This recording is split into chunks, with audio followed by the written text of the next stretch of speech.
de lo que nos impacta en el día a día, cómo estamos viviendo y cómo las medidas que se están tomando nos influyen en la comida, en la vestimenta, en los gastos. ¿Qué nos está pasando? ¿Cómo estás viendo vos la realidad?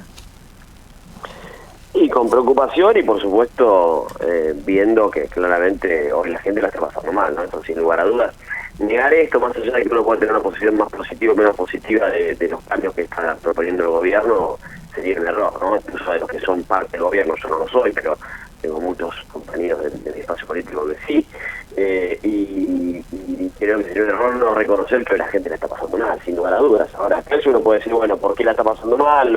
Lo que pasó, el desastre económico del año pasado, las medidas duras que el presidente anunció en la campaña y que la gente lo acompañó con su voto, pero por supuesto que hoy estamos viendo, por supuesto, un aumento de precio muy grande. Ustedes recién contaban el precio del huevo de Pascua, pero eso no sorprende. Un paquete de servilletas de papel vale 4.000 pesos en el supermercado, así que imaginemos de lo que estamos hablando. Así que, y así todo, por lo tanto, claramente hoy la gente también está pasando mal, porque además claramente los sueldos no han venido acompañando este proceso inflacionario y por lo tanto hoy la plata, sin lugar a dudas, no le alcanza a mucha gente, ¿no? Y eso se está viendo con la baja de la actividad, la recesión y todo lo que hoy los argentinos están padeciendo, ¿no? Ahora, Daniel, la puja, esta cosa que hubo, estos tires y aflojes que hay todo el tiempo entre el gobierno y diferentes sectores, siempre queda como rehén o como el gran perdedor la gente, el pueblo, la gente que tiene poco y que le alcanza para cada vez menos. Ahora, con la apertura de las importaciones, estas reuniones con los supermercadistas, con los empresarios, no funcionan, bueno, se abren las importaciones. ¿Cómo va a impactar esto en el desempleo? Porque esto también es algo que va a frenar la rueda. Sí, primero decirte que, mira, la realidad es que yo creo que, digamos, si la intención del gobierno es que con abrir las importaciones ahora se va a lograr de alguna manera que bajen los precios, primero pensemos que los ingresos de productos importados no son tan inmediatos, por lo tanto eso no se va a ver inmediatamente y hay que ver si realmente se produce ese efecto que se buscó. Sí, por supuesto que va a haber mayor oferta de productos en las góndolas y eso siempre puede estar bueno, siempre y cuando, por supuesto, se tenga en consideración qué está pasando con la industria local, ¿no? En la Argentina, en general, sí es cierto, y esto cualquiera que haya viajado no muy lejos a un país de la región, cercano, como Brasil, Uruguay, va a encontrar que realmente en la Argentina hay poca diversidad de oferta, ¿no? Y esto tiene que ver con que hay muchas empresas que tienen condiciones casi monopólicas. Entonces yo creo que el gobierno, más allá de fomentar la competencia, que es parte de su lógica ideológica, nadie lo puede sorprender, si el gobierno se referencia como liberal, claramente va a plantear que está de acuerdo con que haya competencia plena.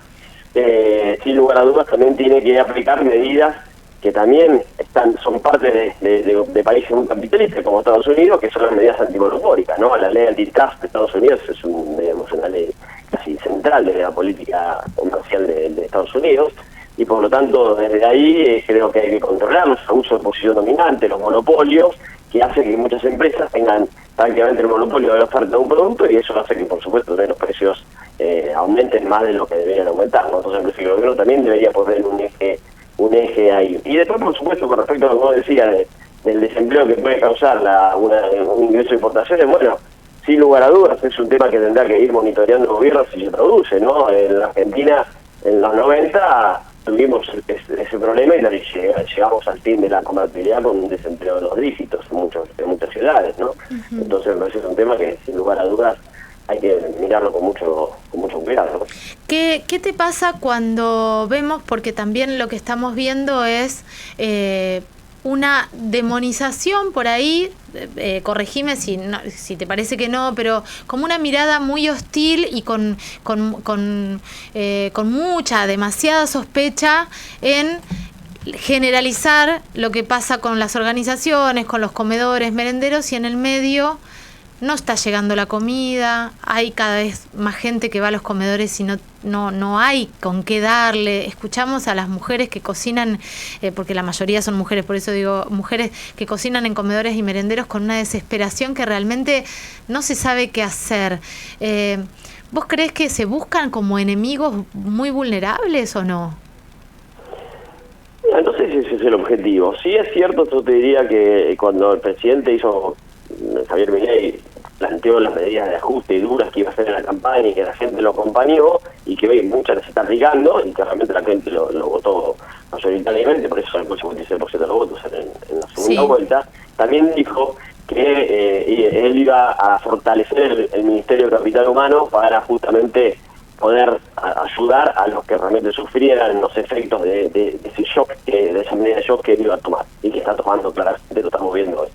Y ahí, por supuesto, uno le reclama a ese ministerio que tenga una actitud mucho más proactiva en llegar a la gente, y eso tiene que ver justamente con que realmente muchos comedores que hacen un trabajo social importante. Seguramente hay vivillos en esto, ¿no? Sí. Seguro los hay, pero no son la mayoría. Yo te digo, en mi ciudad, La Plata, yo la camino, la recorrido, como recorrido todos los barrios, todos muchísimos comedores, y hay muchísima gente que realmente pone el lomo, ayuda a muchísima gente que la pasa mal, ¿no? Eso, los titulares de los comedores, que por supuesto necesitan del Estado para poder hacerlo. Lamentablemente la ayuda privada con esos comedores no alcanza, ¿no? Si bien reciben también donaciones, que mucha gente de los propios barrios ayuda y trabaja ahí voluntariamente, necesita sin lugar a dudas el aporte del Estado, y ahí es necesario que el Ministerio de Capital Humano tenga una presencia importante, no busque que, digamos, que todos los comedores son los mismos, porque no lo son, pero también, por supuesto, tiene que acompañar los municipios y la provincia, ¿no? Que también, en el caso de la provincia de Buenos Aires, pero en otras también tienen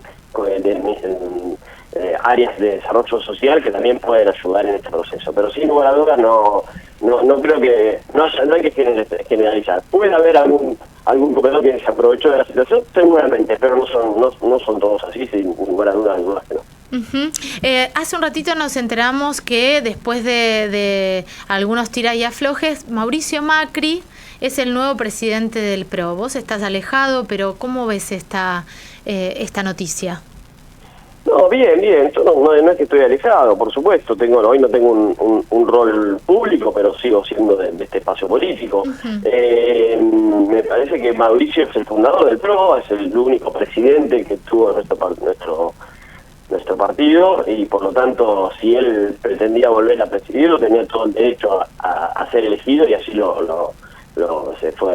fue hecho por consenso. Me parece que es una buena medida. Después, por supuesto, espero que eso ayude después a discutir el posicionamiento del PRO respecto a qué va a ser en el futuro, si se va a acompañar al gobierno o no, que son todos temas que como recién comentaba la nota, ¿no? Hay gente del PRO que está dentro del gobierno, otros que no, y me parece que es un tema que el propio partido político, nuestro partido político, deberá decidir, ¿no? Qué posicionamiento tomar frente a un gobierno que no es de nuestro espacio político, pero que hoy hay miembros que están integrando, ¿no?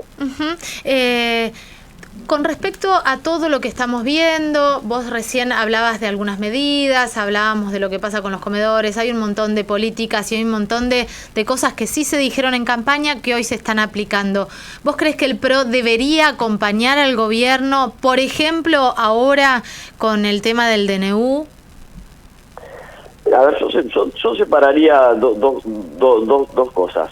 Con respecto a acompañar, yo creo que en definitiva es un gobierno que recién asumido, lleva 100 días, justamente cumple ahora, y por lo tanto uno entiende que es el momento para, de alguna manera, acompañar alguna de las medidas que pueda, porque en definitiva la gente votó este gobierno y votó un plan de campaña, una campaña que está cumpliendo, más allá que uno puede estar de acuerdo o no con ese plan de campaña.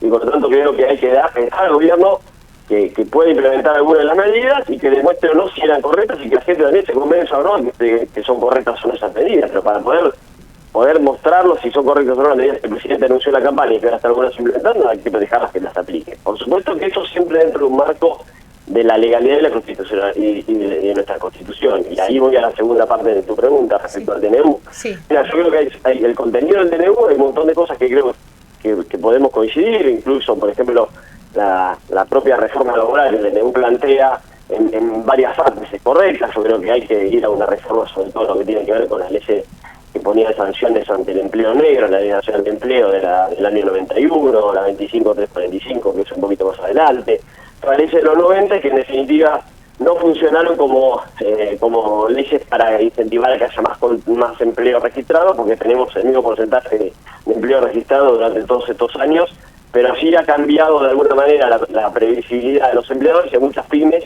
que hoy no quieren contratar porque sienten que esas leyes les quitan previsibilidad ante un despido sin justa causa, y además de pagar la indemnización que corresponde por la ley de contrato de trabajo, que esa es correcta y creo que hay que mantenerla sin lugar a dudas, no está en discusión eso, hay otros agravamientos indemnizatorios que creo que son los que hoy desincentivan a que una pyme, por ejemplo, pueda contratar. Entonces me parece que es un debate que hay que, son contenidos que están bien. La propia expresidenta Fernández de Kirchner en su último documento que sacó hace unas semanas, más de 30 páginas, planteó también esa de... Habló de adecuación laboral. Exactamente, me parece que hay cierto consenso general en toda la fuerza política. Después, por supuesto, hay que discutirlo, hacia dónde vamos. Mi posición es que la parte que tiene que ver con esto que te voy a decir, con el hecho que ponían multas por pago negro, son las partes que yo creo que sacaría. Y eso está en el DNU. Pero claramente, lo que hay que pensar es que ese contenido tiene que ser debatido en el Congreso y por ley, no por DNU, porque en definitiva los DNU son, digamos, primero no tienen la estabilidad de una ley, y además la propia jurisprudencia de la Corte Suprema ya lo ha dicho en varios fallos, en el último creo que Consumidores Argentinos, ha dicho claramente que los DNU no son para modificar leyes de fondo, salvo para un tema muy puntual y consultoral y excepcional, y eso no está previsto en un montón de las reformas del DNU, y por lo tanto desde ahí me parece que hay que llevar todas estas discusiones de los contenidos que uno puede estar de acuerdo para que el Congreso pueda avanzar y sancionar y convertirlas en leyes, ¿no? Sí, bueno, vamos a ver qué sucede. Si yo te pregunto, porque vos sos un tipo muy mediador, muy dialoguista, y lo que estamos viendo es como mucha provocación, al menos, por ejemplo, desde los feminismos, ¿no? Como mucha provocación, mucha cosa... hasta feroz a veces contra políticas públicas que vos en tu momento has votado a favor de la perspectiva de género. Hablamos de la interrupción voluntaria del embarazo, bueno, un montón de cosas. ¿Qué te pasa con eso? ¿Por qué están haciendo eso? Mira, la verdad que sí, por supuesto que las he votado y las acompaño, estoy convencido de esas políticas y estoy orgullosamente de haber participado de todo el debate que se dio de la ley. Fue muy bueno tu discurso, yo me lo recontracuerdo. Sí. Bueno, muchas gracias. Y además, de alguna manera fue uno de los que pude organizar ese debate tan importante que se dio con eso durante tres meses enteros, donde participaron más de 1000 expositores, o un poco menos, 900. Y digamos el tema de justamente la necesidad de terminar con los abortos clandestinos en Argentina, y que hoy tenemos una ley que así lo establece, fue tan importante. Así que realmente creo que estoy convencido de que ese es el camino.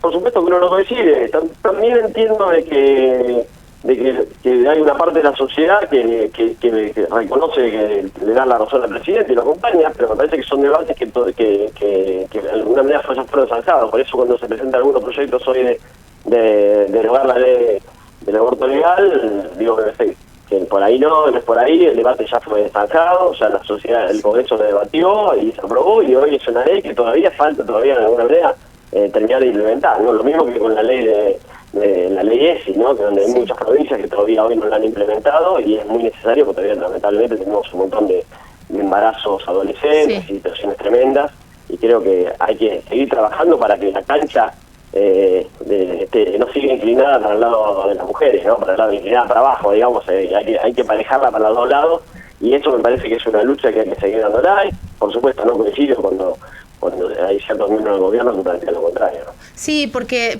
más allá de las leyes hay algo como más de fondo. Hay un capaz que no, por eso te lo pregunto, capaz que no lo ves así, pero hay como un incentivo hay como algo odiante que se derrama. Hay una cosa odiante que se derrama, porque vemos un rechazo.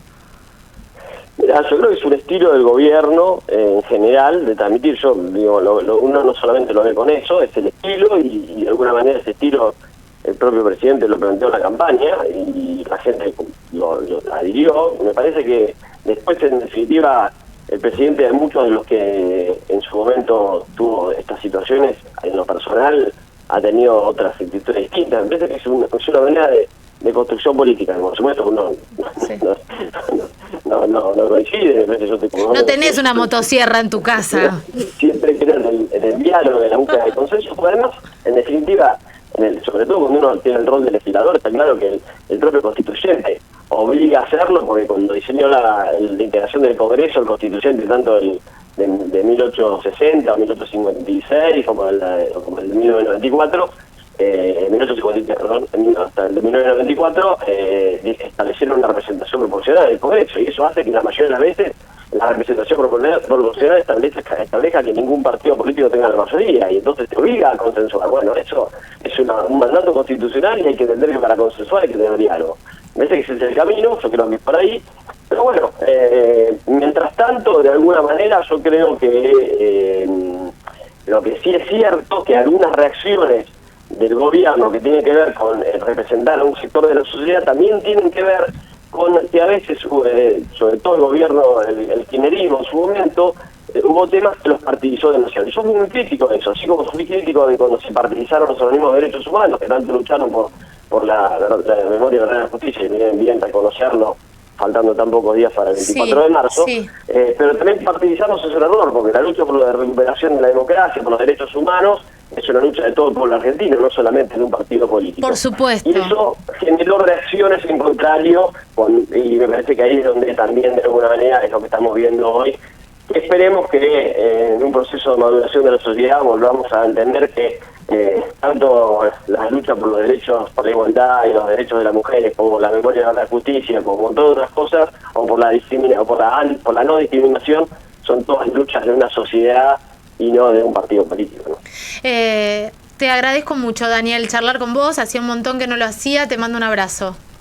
Gracias a ustedes, gracias a vos, Caro, y que tengan muy buenas noches. Muchísimas gracias. Chau, chau. Daniel Lipovetsky pasó por aquí, exdiputado nacional por la provincia de Buenos Aires. Siempre es un placer charlar con él porque tiene como mucha claridad en sus conceptos. Sí, se quieren